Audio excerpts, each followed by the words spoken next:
मेरा ये बिलीव है कि आज जो वचन आप सुनेंगे आपको मालूम होगा क्यों परमेश्वर ने हमें बाइबल दी है।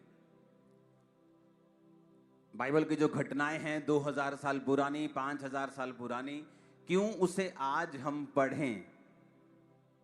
मैं आज उसे क्यों पढ़ूं? आज मैं आज के युग का हूं। तब सोशल मीडिया नहीं होता था, तब ये नहीं होता था, आज का युग नहीं था, साइंस नहीं थी, तरक्की नहीं थी। मैं क्यों वो बातें पढ़ूं जो 5000 साल पुरानी हैं, 2000 साल पुरानी हैं। आप जब उन बातों को, उन इंसिडेंट्स को, उन घटनाओं को पढ़ते हैं, आपको मालूम होता है परमेश्वर के काम करने का तरीका क्या है, वो कैसे काम करता है और हमें कैसे काम करना है, परमेश्वर कैसे सोचता है, उसका किंगडम कैसे काम करता है। कई बार आप देखते हैं बहुत से लोग अपने देश से फ्रस्ट्रेट रहते हैं। कई बार इसीलिए भी फ्रस्ट्रेशन उन्हें रहती है क्योंकि उन्हें मालूम नहीं होता कि उनके देश का लॉ कैसे काम करता है,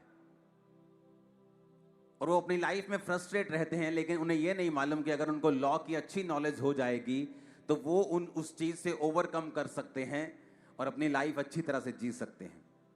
इस इतिहास की सबसे बड़ी घटनाओं में से एक घटना है यूहन्ना बपतिस्मा देने वाले का जन्म होना। कौन था यूहन्ना बपतिस्मा देने वाला? बाइबल कहती है, जब हम लूका की पुस्तक को पढ़ते हैं, लूका 1 उसकी 5 आयत को पढ़ते हैं तो लिखा, यहूदिया के राजा हेरोदेस के समय अबिया के दल में जकरिया नाम का एक याजक था और उसकी पत्नी हारून के वंश की थी, जिसका नाम एलीशिबा था। वो दोनों परमेश्वर के सामने धर्मी थे, प्रभु की सारी आज्ञाओं और विधियों के ऊपर निर्दोष चलने वाले थे। फिर भी उनके कोई संतान नहीं थी क्योंकि एलीशिबा बांझ थी और वो दोनों बूढ़े थे। जब वह अपनी दल की पारी पर परमेश्वर के सामने याजक का काम करता था तो याजकों की रीति के अनुसार उसके नाम पर चिट्ठी निकली कि वह प्रभु के मंदिर में जाके धूप जलाए। ऊंची आवाज में बोलो हालेलुया। अब यहां पे हमें एक ऐसे व्यक्ति का जन्म होता हुआ मिलता है जिसके लिए परमेश्वर ने कितने साल तक देखा कि मैं किसके जरिए एक ऐसे पुरुष को पैदा करूं जो यीशु मसीह के रास्तों को साफ करेगा।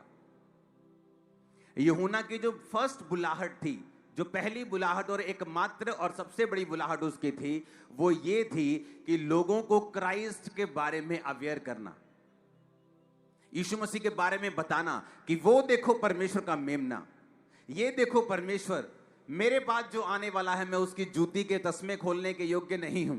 मैं तुम्हें पानी से बपतिस्मा देता हूं, लेकिन मेरे बाद आने वाला तुम्हें आग से बपतिस्मा देगा, पवित्र आत्मा से बपतिस्मा देगा। उसकी लाइफ की जो मेजर बुलाहट थी वो थी क्राइस्ट के बारे में बताना। लेकिन एक ऐसे पुरुष को पैदा करने से पहले परमेश्वर ने यह देखा, क्योंकि यूहन्ना की जो अपब्रिंगिंग थी वो आसान नहीं थी। उसका जो पैदा होना और उसके बाद पैदा होने के बाद जवानी तक जो उसकी लाइफ थी वो इजी नहीं थी। बाइबल कहती है वो जंगलों में रहा। अगर हम वचन को पढ़ेंगे, लूका 1 उसकी 5 से 25, लूका 3 उसकी 2 से 20, लूका 7 उसकी 18 से 23 और यूहन्ना 1 उसकी 29 से 42 आयत। जब हम इन आयतों को पढ़ते हैं तो वचन क्या कहता है?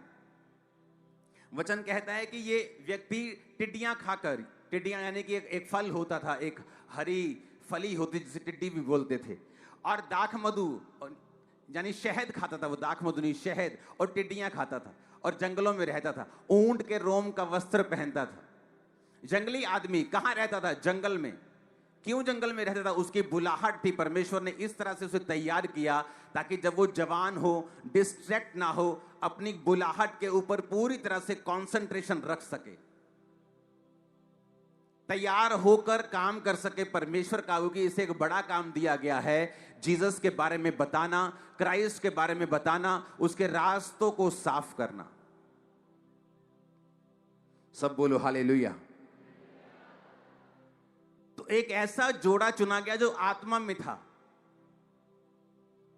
जो बूढ़ा होने के बावजूद भी परमेश्वर के घर में सेवा के लिए मौजूद था, जिसने ये नहीं कहा कि मैं बहुत बूढ़ा हो गया हूं, तू भी बहुत बूढ़ी हो गई, हमें कुछ परमेश्वर ने दिया नहीं, चर्च आने में हमें शर्म आएगी, अगर प्रभु के घर में कोई पूछ लेगा तुम्हारे बच्चा नहीं हुआ तो हमें शर्म आएगी, आज नहीं चलते। कभी कभी जाया करेंगे बड़ी मीटिंग में, जाकर पीछे बैठ के वापस चले जाया करेंगे। लोग जब पूछेंगे तो हमें शर्म आएगी, लेकिन वचन कहता है वो एक्साइटेड थे परमेश्वर के घर में उसकी सेवा करने के लिए।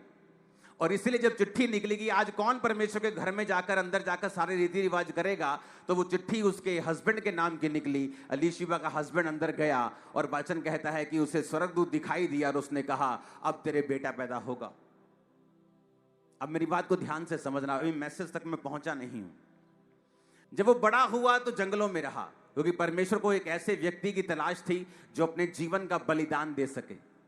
उसे ऐसे माता पिता से पैदा किया जिन्होंने अपना सारा जीवन परमेश्वर के घर के लिए बलिदान किया था, जो परमेश्वर की आज्ञाओं और विधियों पर निर्दोष चलने वाले थे, जो ये सवाल नहीं कर रहे थे कि परमेश्वर मेरे जीवन में तूने काम क्यों नहीं किया। अगर तूने मेरे जीवन में काम नहीं किया इसका मतलब तू असली नहीं है। उनको यकीन था परमेश्वर असली है, इसलिए वो सेवा करने के लिए एक्साइटेड थे। एक्साइटेड थे तो घर में थे, एक्साइटेड थे तो परमेश्वर के घर में थे। चाहे उनके कोई भी बेबी नहीं था, बूढ़े हो चुके थे, बाइबल कहती है वो दोनों बूढ़े थे। अलीशिबा बांझ थी और परमेश्वर के घर में मौजूद थे। ये कैसे हो सकता है कि उनके अपने जीवन में बेबी नहीं था, लेकिन फिर भी उनको यकीन था, उनको मालूम था कि यहोवा परमेश्वर ही एकमात्र और सच्चा परमेश्वर है। अब आगे बढ़ते हैं। बाइबल कहती वो जवान होता है, जब जवान होता है तो प्रचार करता है।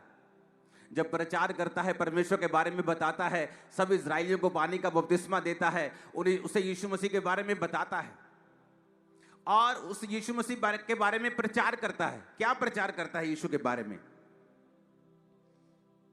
वो कहता है कि यूहन्ना 1 उसकी 29 आयत को हम पढ़ेंगे। उसमें लिखा, दूसरे दिन यीशु को उसने अपनी ओर आते देखकर कहा, देखो ये परमेश्वर का मेमना है जो जगत का पाप उठा ले जाता है। ये वही है जिसके विषय मैंने कहा था कि एक पुरुष मेरे पीछे आता है जो मुझसे श्रेष्ठ है, क्योंकि वह मुझसे पहले था।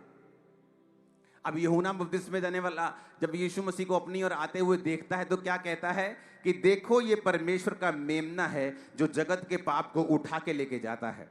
ये वही है जिसके विषय मैंने कहा था कि एक पुरुष मेरे पीछे आता है। पीछे मतलब क्या? मेरे बाद, क्योंकि यीशु मसीह का जन्म यूहन्ना के बाद में हुआ। उसकी मम्मी 6 महीने की प्रेग्नेंट थी यूहन्ना से, जब उसकी मम्मी उसके पास गई थी। जीसस की मम्मी मरियम उसके पास गई थी। अब उसने कहा मुझसे श्रेष्ठ है क्योंकि वो मेरे पीछे आता है, क्योंकि वह मुझसे पहले था। अब मुझसे पहले उसने क्यों कहा? क्योंकि वो परमेश्वर उससे वाकई पहले था, सिर्फ उसने धरती पर देहधारी होकर वो आया था, लेकिन था वो उससे पहले। यूहन्ना ने गवाही दी, मैंने आत्मा को कबूतर के समान आकाश से उतरते देखा है और वो उस पर ठहर गया। मैं उसको पहले पहचानता नहीं था, परंतु जिसने मुझे जल से बपतिस्मा देने को भेजा उसी ने मुझसे कहा, जिस पर तू आत्मा को उतरते और ठहरते देखे वही पवित्र आत्मा से बपतिस्मा देने वाला है।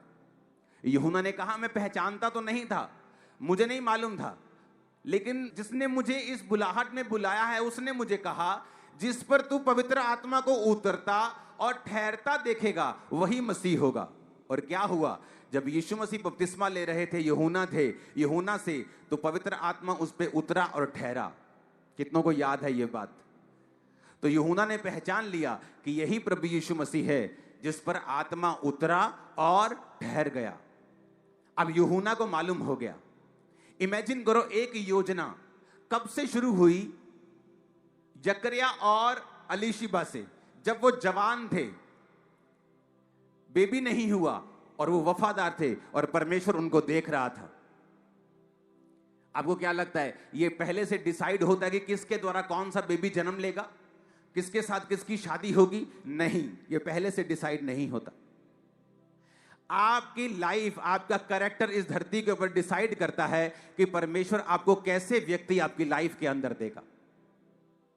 आपका चरित्र जो है इस धरती के ऊपर ये डिसाइड करता है कि परमेश्वर आपको कैसी पत्नी और कैसा पति, कैसे बच्चे और कैसे आपको लोग देगा। ये आपकी लाइफ के चरित्र के ऊपर, कैरेक्टर के ऊपर, आपकी लाइफ के ऊपर निर्भर करता है कि वो आपको कैसे व्यक्ति देगा।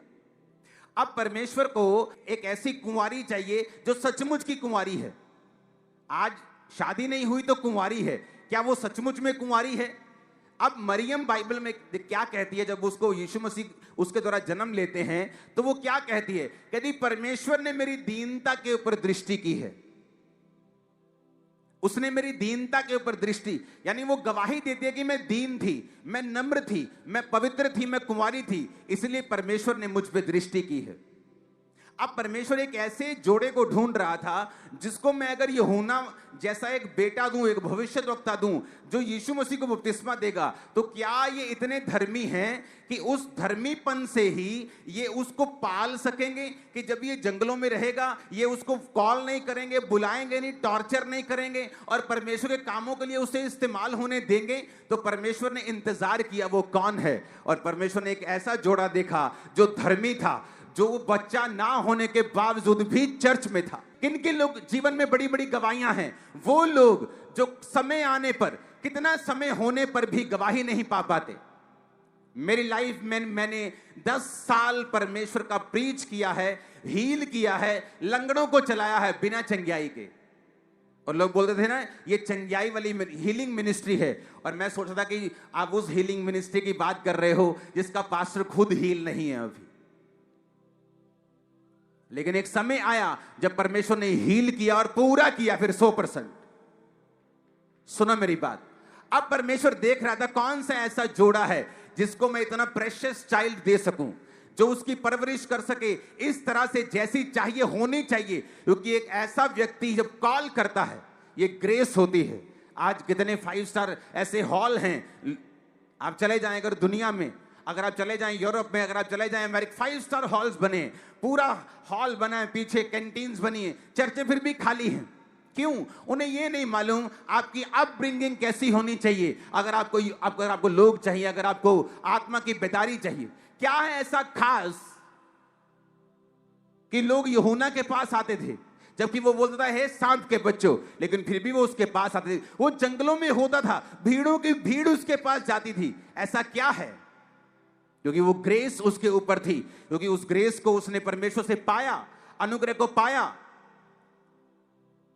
बाइबल कहती वो परमेश्वर के वचन के अनुसार चला, दुनिया से अलग रहा, पार्टीज में नहीं गया होगा, अपने दोस्तों के साथ नहीं रहा, अलग रहा, और इस तरह से परमेश्वर की ग्रेस उस पर ठहरी। और जब वो प्रीच करने लगा तो वो रिजल्ट आया जो पहले कभी उसकी लाइफ में उसने दूसरों में जिंदगी में नहीं देखा होगा। अब हुआ क्या? परमेश्वर ने एक ऐसे जोड़े को ढूंढा कि जिसके जरिए वो यूहन्ना बपतिस्मा देने वाले को पैदा कर सके। अब परमेश्वर को वो जोड़ा मिल गया, एक ऐसा जोड़ा जो बांझ था, जो निर्दोष था, विधियों पे चलने वाला था। अब ऐसा जोड़ा मिल गया और परमेश्वर ने कहा अब मैं इसको वो बेबी दूंगा, क्योंकि ये वर्दी है उस बेबी के, उस ग्लोरी के। जब परमेश्वर आपको देख लेता है कि आप अब ग्लोरी के, उस महिमा के वर्दी हैं, आप काबिल हैं, क्योंकि आपने अपने विश्वास को दिखा दिया है, आप पीछे नहीं हटे, आप बीमारी में, आप परीक्षा में परमेश्वर के संग खड़े रहे, फिर वो आपको वो देता है जो किसी के पास नहीं होता। और ये किसकी मर्जी है? परमेश्वर की मर्जी है? नहीं, ये आपकी मर्जी है। आप कितना बढ़ना चाहते हैं, आपकी मर्जी है। आप कितनी ग्लोरियस लाइफ जीना चाहते हैं, आपकी मर्जी है। आपका जैसा बलिदान होगा वैसी आपकी आग होगी। आप 2 लकड़ियों से नहीं सोच सकते कि पूरा कमरा आग से भर जाए, पूरे कमरे में गर्मी आ जाए। आप 4 लकड़ियों से भी ये एक्सपेक्ट नहीं करते, लेकिन जब आप लकड़ी का एक बड़ा गट्ठा जलाएंगे आपको मालूम होगा गर्मी होगी। आज बलिदान कहाँ है? चर्च के अंदर बलिदानों की कमी है, गर्मी की कमी है, बलिदानों की कमी है, फायर की कमी है। आप तभी रोजे रखते हैं जब आपको अनाउंस किया जाता है, आप वैसे रोजे नहीं रखते। जब अनाउंस किया जाता है तभी आप नाइट प्रेयर करते हैं, वैसे नहीं करते। आपको सिखाना पड़ता है, समझाना पड़ता है। कोई बात नहीं अगर आपकी लाइफ में गवाही नहीं आई तो, लेकिन बाइबल कहती है ये लोग परमेश्वर के साथ इतने वफादार थे कि बुढ़ापे तक भी बेबी ना होने के बावजूद भी वो परमेश्वर की सेवा के लिए एक्साइटेड थे, काम करना चाहते थे, परमेश्वर के घर में थे।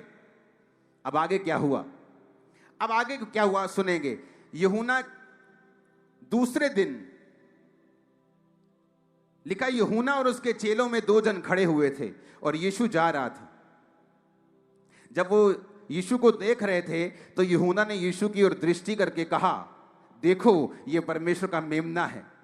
यूहन्ना के दोनों चेले यूहन्ना की ये बात सुनकर यीशु के पीछे हो लिए। अब यूहन्ना को मालूम था कि ये बंदा, पवित्र आत्मा इस पे उतरा है, इस पे ठहरा है। मैंने बहुतों को बपतिस्मा दिया, लेकिन किसी पे पवित्र आत्मा उतरा और ठहरा नहीं। इस पे उतरा और ठहरा, यानी ये जगत का मेमना है, ये यीशु मसीह है। और दो चेलों के साथ वो खड़ा था। जब यीशु मसीह जा रहे थे तो दो चेलों को बोला, देखो ये परमेश्वर का मेमना है। तो लिखा वो दो चेले यूहन्ना को छोड़कर यीशु मसीह के पीछे हो गए। लेकिन आप जानते हैं एंड में क्या हुआ? जब अब लूका 7 उसकी 18 से 23 आयत पढ़ते हैं। ये मैंने आपको क्यों पढ़ाया? क्योंकि यूहन्ना को 100% ये मालूम था कि यही जगत का मेमना है, यही परमेश्वर है, यही यीशु मसीह है, यही असली परमेश्वर है।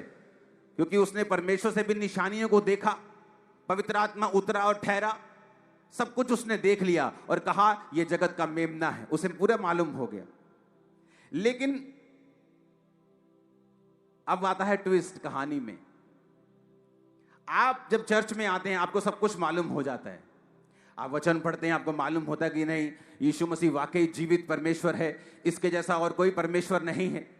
आप लोगों की लाइफ में टेस्टिमनीज को देखते हैं, आप सबकी लाइफ में गवाहियां देखते हैं। अच्छा वो देखो लंगड़ा चल पड़ा, अच्छा वो देखो कैंसर ठीक हो गया, अच्छा उसके 20 साल बाद बेबी हो गया। आप सारी टेस्टिमनीज को देखते हैं और आपको यकीन होता है कि हाँ वाकई यीशु मसीह जीवित परमेश्वर है। अब आता है कहानी में ट्विस्ट। अब वो मोड़ आता है जहां पर आपके विश्वास की परख होती है। अब बाइबल कहती है यूहन्ना जेल में डाल दिया गया। जब यूहन्ना जेल में डाल दिया गया तो वचन कहता है यूहन्ना को उसके चेलों ने सब बातों का समाचार दिया। यूहन्ना ने अपने चेलों में से 2 को बुलाकर प्रभु के पास पूछने के लिए भेजा, क्या आने वाला तू ही है, क्या मैं किसी और की बाट जो हूं? यूहन्ना जेल में चला गया क्योंकि उसके राजा के खिलाफ उसने प्रीच किया कि राजा तुझे ये पत्नी रखना उचित नहीं।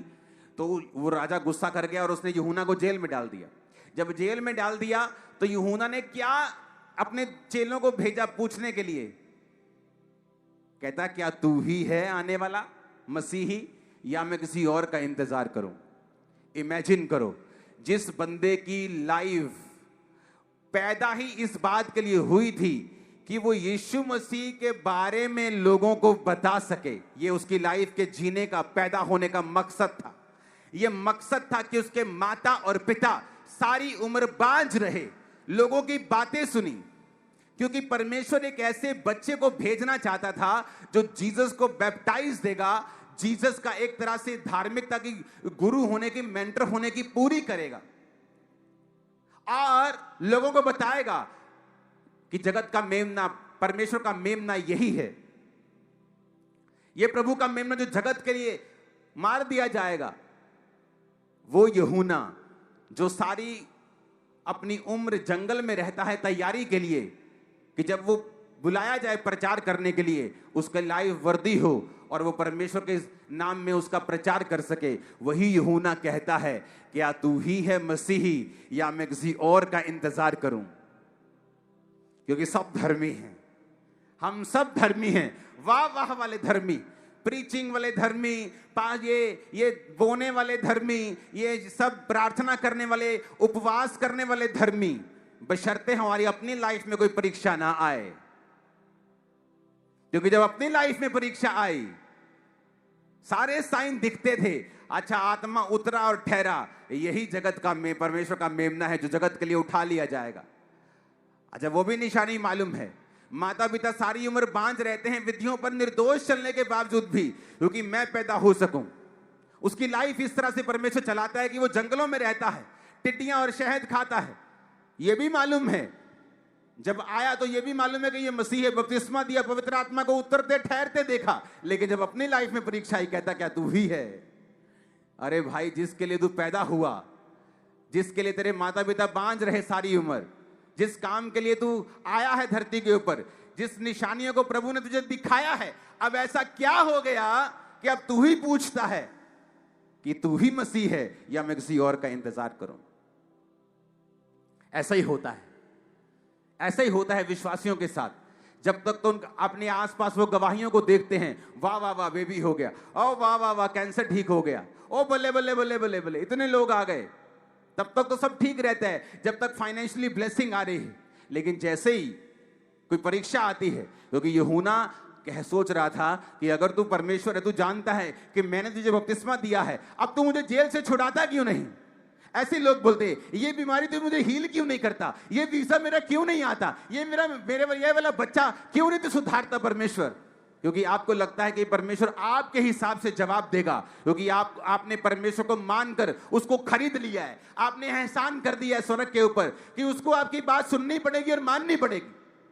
और फिर होता है ठोकर खाने का समय शुरू, जब आप अपने हिसाब से परमेश्वर को काम करने के लिए बोलते हैं और वो आपका काम नहीं करता, फिर आप शक करने लगते हैं, क्या तू असली है? अगर तू असली है तो ये कर, अगर तू असली है तो वो कर। अरे तुझे पहले मालूम नहीं था वो असली है? जब वो तेरे जीवन में काम कर रहा था, जब तुझे परमेश्वर निशानियां दे रहा था, जब तेरे जीवन में असंभव और अचंभे काम हो रहे थे, तब तेरे को मालूम नहीं था? मालूम था।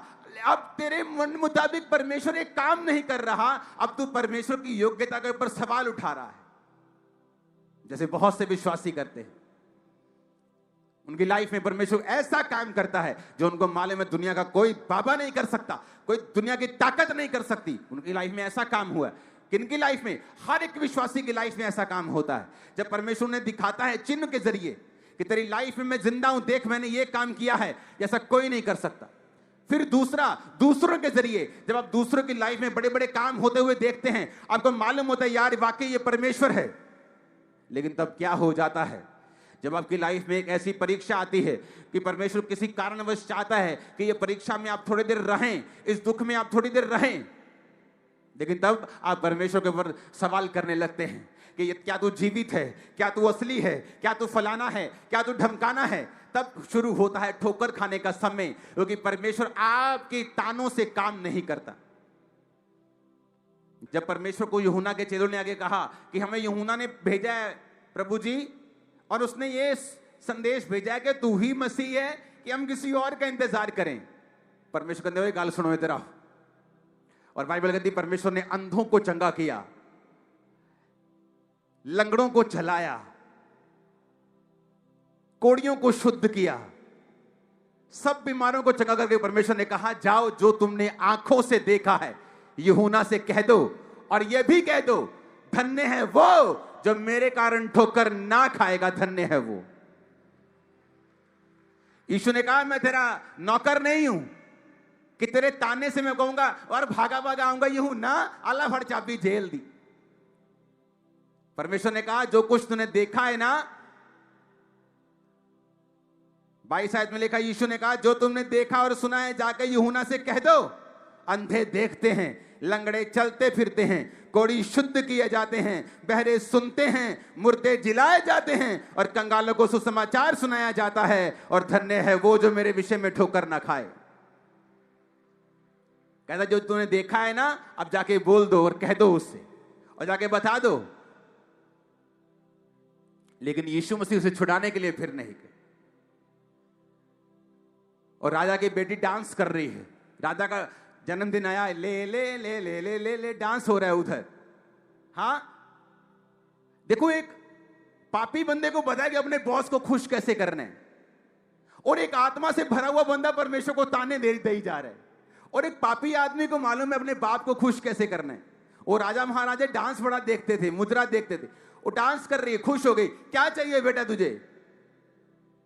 कहती मुझे तो मालूम नहीं क्या चाहिए, मम्मी ने पूछ के आनी। मम्मी से पूछा क्या चाहिए मम्मी? मम्मी कहती है साडे खिलाफ वो बोलता यूहन्ना एदा सिर वड लिया, कहते एदा सिर दे दे। कहती पापा मुझे यूहन्ना का सिर चाहिए। राजा उदास हुआ, पर अपने सामने बैठने वालों के कारण कि मैं पूछ चुका हूं तुझे क्या चाहिए, कहता जाओ और यूहन्ना का सिर काट कर इसे दे दो। और वो यूहन्ना का सिर काट के दिया, और वो थाली में जाके मां के पास ले गए।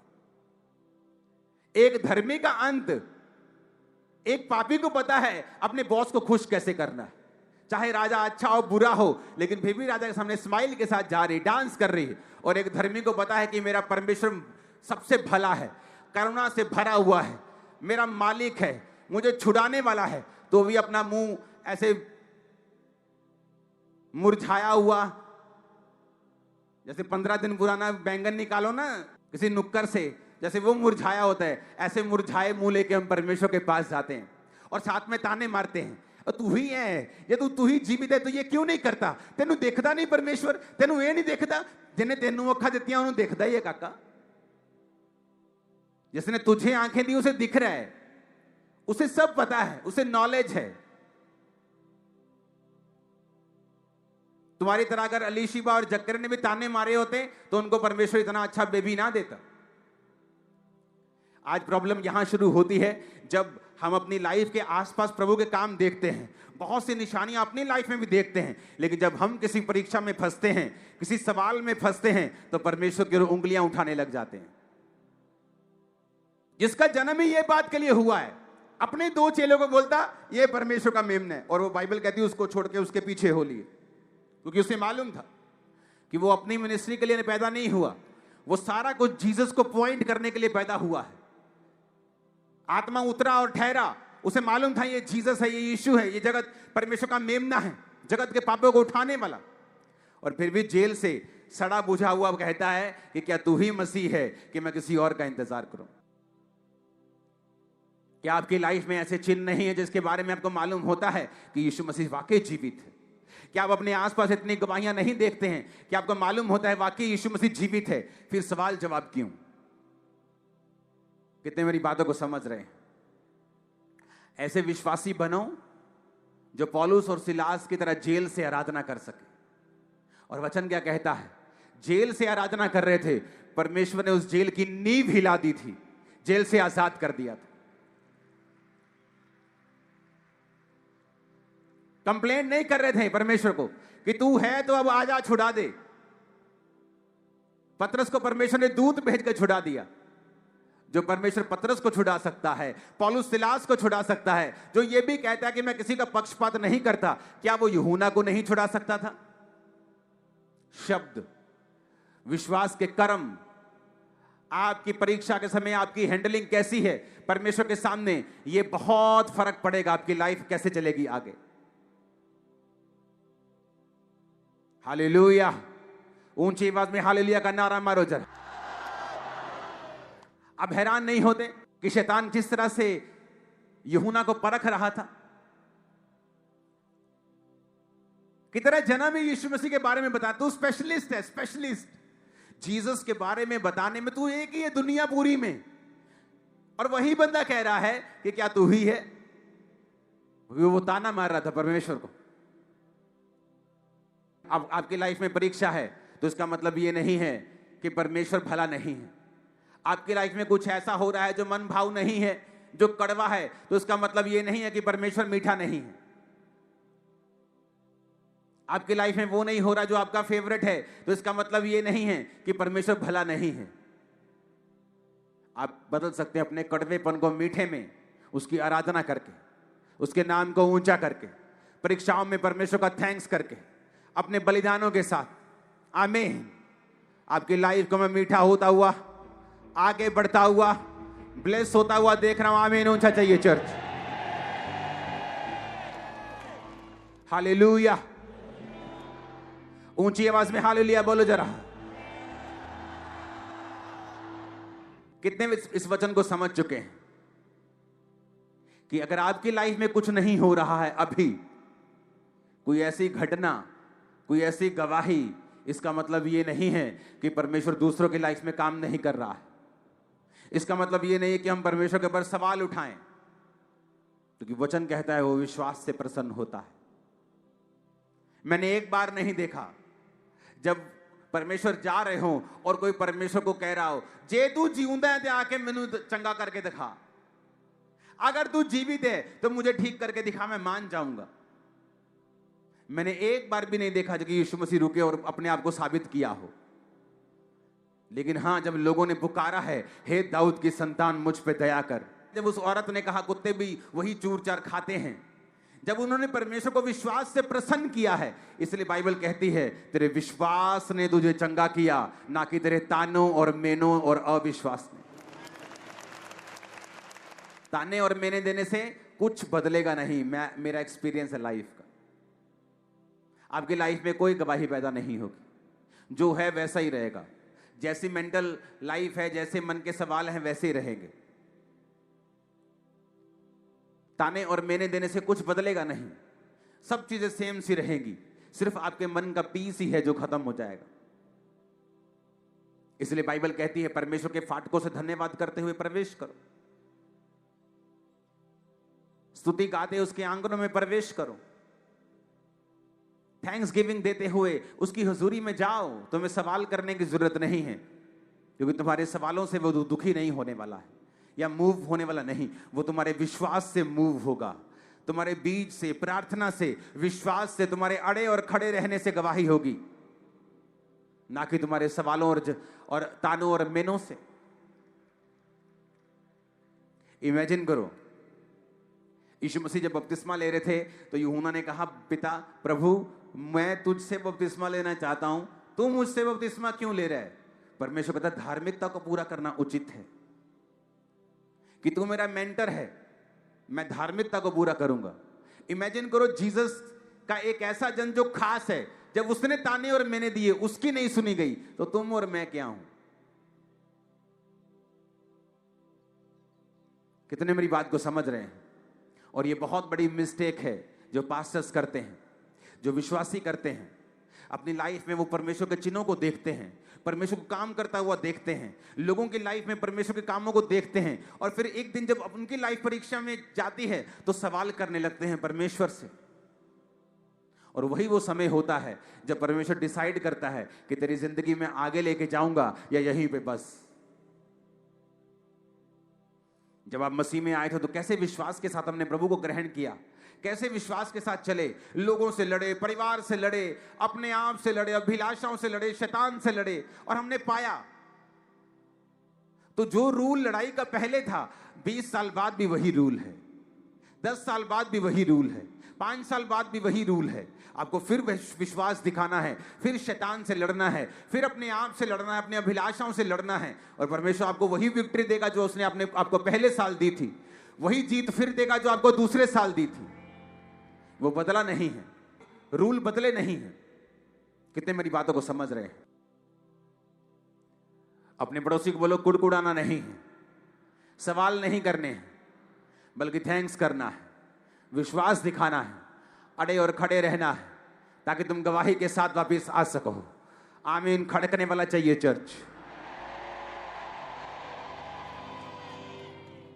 Hallelujah, hallelujah. अपनी लाइफ का, अपने जीवन का सब कुछ परमेश्वर को देना है हमें, और जो कुछ हम परमेश्वर को देंगे उस पे आशीष रहेगी। आप सब चर्च आते? हाँ जी, हाँ जी, ऐसे हम सब चर्च आते हैं जी। हमारा एक बेटा नहीं आता, वो बहुत पढ़ता है, पढ़ता लिखता बहुत है, घर पे रहता है, पढ़ाई करता है। जीसस के पांव में जब इत्र उंडेला गया तो चेलों ने कहा इसको 200 दिनार में बांटा जा सकता था। जीसस ने कहा नहीं, जो कुछ मुझ पे उंडेला गया वो व्यर्थ कभी नहीं जाएगा। अब इसके बाद जहां जहां सुसमाचार सुनाया जाएगा वहां वहां की जाएगी। आप उन मेंबर्स को घर छोड़ के आते, जब आप परमेश्वर की प्रेजेंस में सब चीजों को नहीं लाते, उन पे बरकत नहीं रहती, परमेश्वर का हाथ उन पे नहीं रहता।